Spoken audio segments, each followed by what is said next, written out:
प्रेम से बोलिए दुर्गा मैया की जय। बोले सियावर रामचंद्र की जय। थोड़ा बहुत जोर से जय बोलाए करो। हाँ, जब भी जय बोलाए पारी आते हैं बिल्कुल जय। जनमन सट्टी वाला घर में खाए चल नहीं देती से। ऐसा नहीं होना चाहिए। जब भी भक्ति की बारी आए तो बिल्कुल जोरदार जय बोलाना चाहिए। बोले सियावर रामचंद्र की जय। हाँ, ये तो बने लगी है ना। आइए, यहाँ पर बाबा तुलसी ने लिखते क्या है। एक बार भूपति मन माही भय गलानी मोरे सुत नाही। राजा दशरथ के मन में भी एक बार दुख उत्पन्न हुआ, गलानी पैदा होते हैं। और जब भी कहीं न कहीं गलानी पैदा होते हैं, दुख पैदा होते हैं, तो किसके यहाँ जाते हैं? किसके यहाँ जाते हैं? गुरु के पास जाते हैं। राजा दशरथ भी अपने गुरु के पास गए हुए हैं। और जाने के बाद बाबा तुलसी लिखते हैं, गुरु गृह गयो तुरंत महिपाला और चरण लागी करी विनय विशाला। चरण पर गिरते हैं। चरण पर आजकल देखिए एक चरण पर गिरने की आवश्यकता कैसे होते हैं, लेकिन यहाँ पर बाबा तुलसी बताते हैं कि जिस समय राजा दशरथ पहुंचते हैं उस समय अपने गुरु वशिष्ठ के चरण पर गिरते हैं और गिरने के बाद अपने दुख को बताते हैं कि किस कारण से आज उसके मन में गलानी पैदा होते हैं, दुख उत्पन्न होते हैं। निज दुख सुख सब गुरु ही सुनाई और कही वशिष्ठ बहु विधि समझाओ। लेकिन यहाँ पर बाबा तुलसी एक और लिखते हैं, जैसा ही वशिष्ठ के पास राजा दशरथ पहुंचते हैं और चरण में गिरते हैं, और चरण में गिरने के बाद वशिष्ठ जो है बहुत धीर बुद्धि से, बहुत प्रकार से,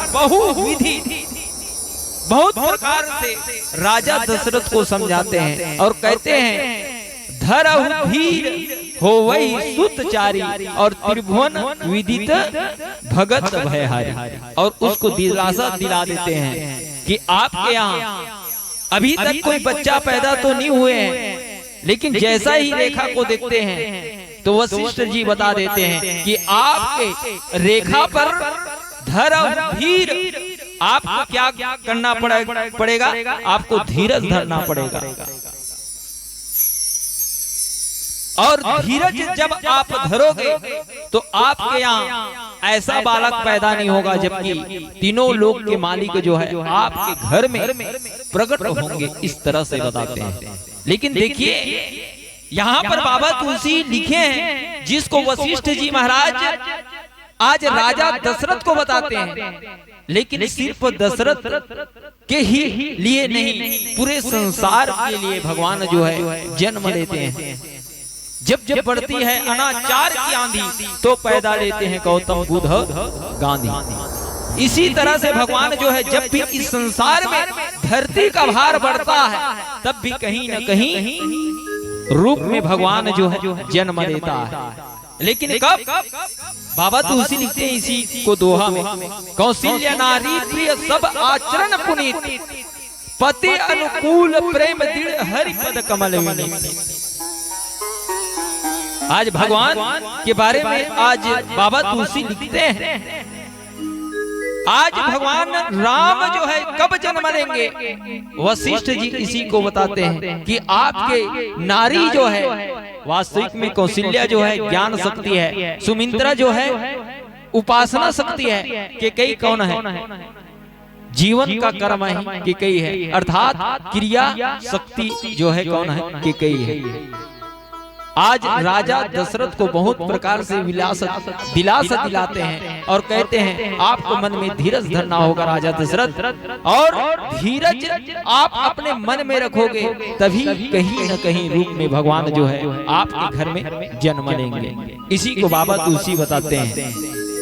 लेकिन एक विचार करने की बात है, बाबा तुलसी लिखते हैं, अवधपुरी रघुकुल मनि राव वेद विदित तेहि दशरथ नाव, और धर्म धुरंधर गुण निधि ज्ञानी हृदय भक्ति मति सार पानी। विचार करके देखें कि अवधपुरी में रघुकुल मणि राउ सिर पर एक ही राजा को कहा गया। राजा हरिश्चंद्र हुआ जो सत्य के मार्ग पर चला, लेकिन उसको कोई रघुकुल मणि राहु नहीं कहा गया। लेकिन राजा दशरथ को ही एक सिर पर रघुकुल मणि राहु क्यों कहा गया?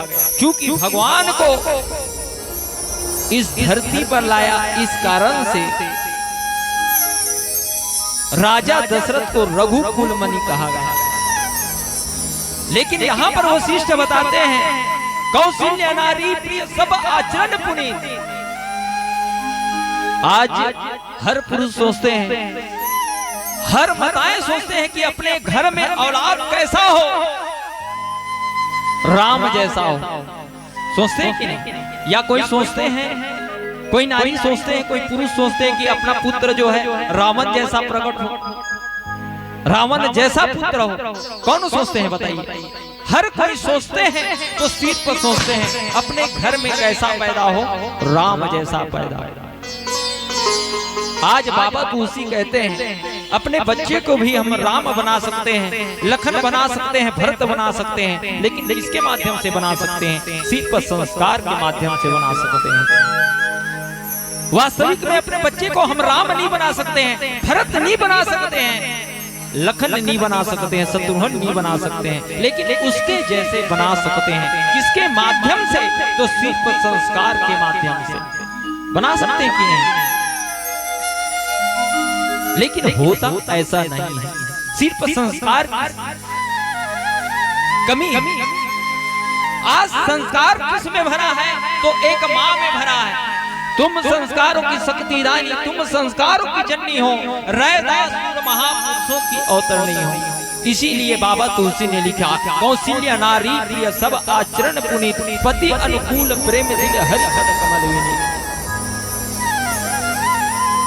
आज वशिष्ठ जी महाराज बताते हैं कि महाराज आपके घर में ऐसे नारी हैं जो सिर्फ पति अनुकूल है। आज के नारी पति अनुकूल नहीं है। दिशा मिले जवानी को, अरे दिशा मिले जवानी को तो धरा पर गंगा को भी ला सकती है। ध्यान देना शब्दों को। दिशा मिले जवानी को तो धरा पर गंगा को भी ला सकती है। इस जवानी को बहकने मत देना मित्रों, यही जवानी धरा पर दंगा को भी ला सकती है, दंगा को भी ला सकती है, दंगा को भी ला सकती है। सिर्फ दिशा की जरूरत है। लेकिन वशिष्ठ जी जैसे दिशा बताते हैं, भगवान कब पैदा ले सकते हैं महाराज? जब एक नारी जो है पति के अनुकूल हो, लेकिन आपके नारी में वो शक्ति है। इस तरह से आज बाबा तुलसी जो है एक विश्वास दिलाते हैं, किसको? राजा दशरथ को। और जीवन में जब भी कहीं पर जाते हैं तो कहीं न कहीं गुरु जो है बिल्कुल शिष्य को बताते हैं। वैसा ही आज भगवान राम जो कहाँ प्रकट होंगे, इसको आज वशिष्ठ जी महाराज बतला रहे हैं। इसी को लिखा धरहु धीर हो वही सुतचारी। आपके यहाँ 4 बच्चा पैदा लेंगे और चारों में कहीं न कहीं विशेष प्रकार का संस्कार भरा होगा। बताइए, हम लोग सोचते हैं जन्म देने वाले दाई भी ऐसा होना चाहिए, तब कहीं राम जैसा बच्चा पैदा हो सकते हैं। जन्म देवैया दाई ऐसे होना चाहिए, उसके कोख से भरत पैदा ले सकते हैं। सुने होंगे आप सभी जो है भरत के नाम सुने। अरथन धरतन काम रुचि, अरथन धरतन काम रुचि, गति न चाहो निर्वाण, जन्म जन्म मोहि राम पदा यह वरदान।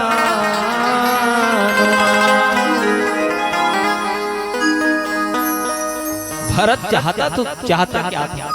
भरत जो है जब चित्रकूट में गया, माँ गंगा से मांगता क्या है? सिर्फ मंगा तो सिर्फ भगवान के चरण रज को मांगा। आज देखिए ऐसा भी बेटे को जन्म देने वाले क्या होना चाहिए, ऐसा माँ होना चाहिए, तब कहीं जा करके भरत को जन्म दे सकता है। हम लोग कहते हैं कि कई क्या है, कि कई निंदनीय है। विचार करके बताइए कि कई वंदनीय है कि निंदनीय है। सभी लोग कथा सुनते हैं कि कई वंदनीय है कि निंदनीय है। दसों जगह कथा सुनत हो, दसों जगह, सिर्फ आज ये झारा वाला मन कर ले कथा नहीं सुनत है ना। दसों जगह कथा सुनत हो, लेकिन के कई वंदनीय है कि निंदनीय है। बोलिए, से बोलिए कि कई वंदनीय है कि निंदनीय है।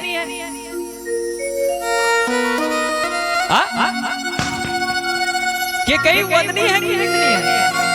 कि कई वंदनीय है, कि कई वंदनीय है। हाँ, वंदनीय क्यों है? राम को श्री राम बनाने में किसका हाथ है? किसका हाथ है? राम को श्री राम बनाने में किसका हाथ है? कैकेयी का हाथ है। कैकेयी नहीं होती तो वास्तविक में राम श्री राम नहीं बनता। इस कारण से स्वयं बदनाम हो गई, है ना। दो वरदान मांगा, क्या वरदान मांगा? ध्यान से सुनना। तापस वेश विशेष उदासी, 14 बरस राम बनवासी। ये कौन सी वरदान है? दो वरदान की कल्पना किया था। एक मन के लिए, अपने मन के लिए मांगा, तो क्या मांगा? मन के लिए भरत का क्या होना चाहिए? रास तिलक होना चाहिए।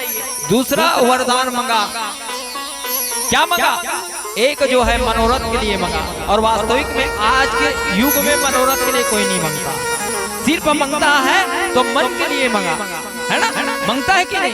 लेकिन कैकेयी जो है दो वरदान मांगा, एक मन के लिए मांगा, दूसरा मनोरथ के लिए। और मनोरथ के लिए मांगा तापस वेश विशेष उदासी और 14 बरस राम बनवासी का, है ना। मनोरथ के लिए मांगा, इसीलिए राम को श्री राम बनाने में किसका हाथ है? कैकेयी का हाथ है। बोले कैकेयी दाई की जय। आइए कुछ भजन का आनंद लेते। बोले श्याम रामचंद्र की जय।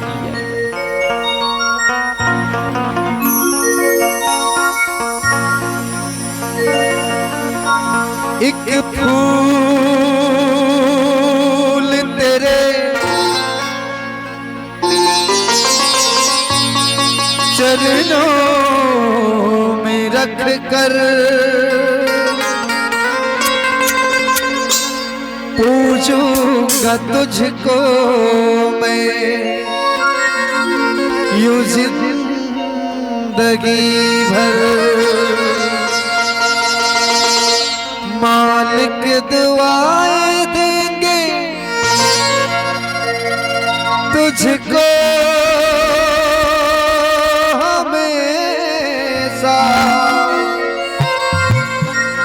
दाता दुआएं देंगे तुझको हमेशा। मेरी ये आंसू कहे मेरी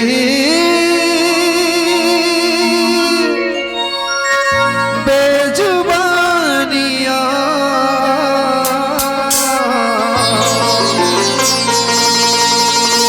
तेरी मेहरबानियां, तेरी कदरदानियां,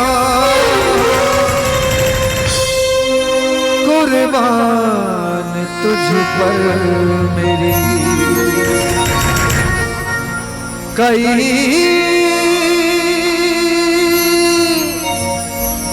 जिंदगानियां।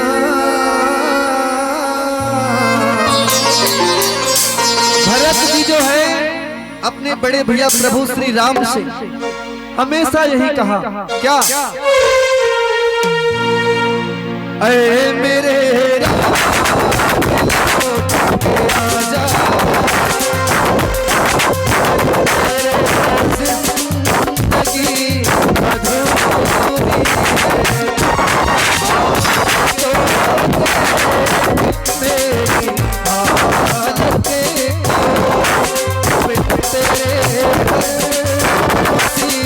अधूरी है।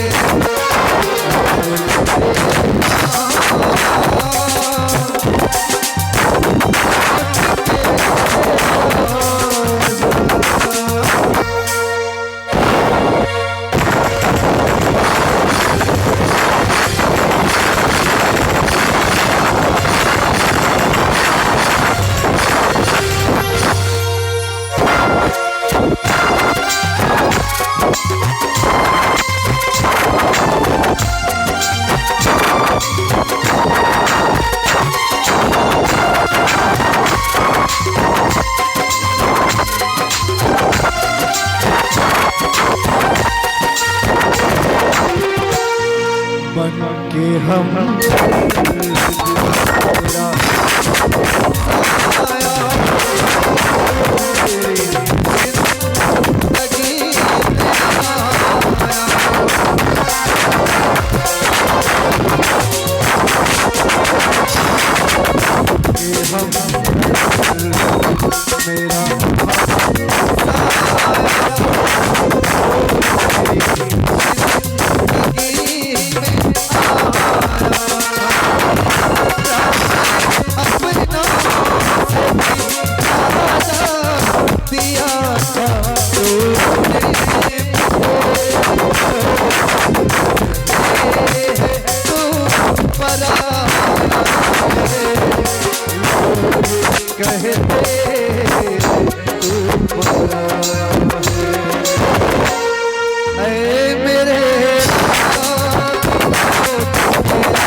शंकर हरिओ।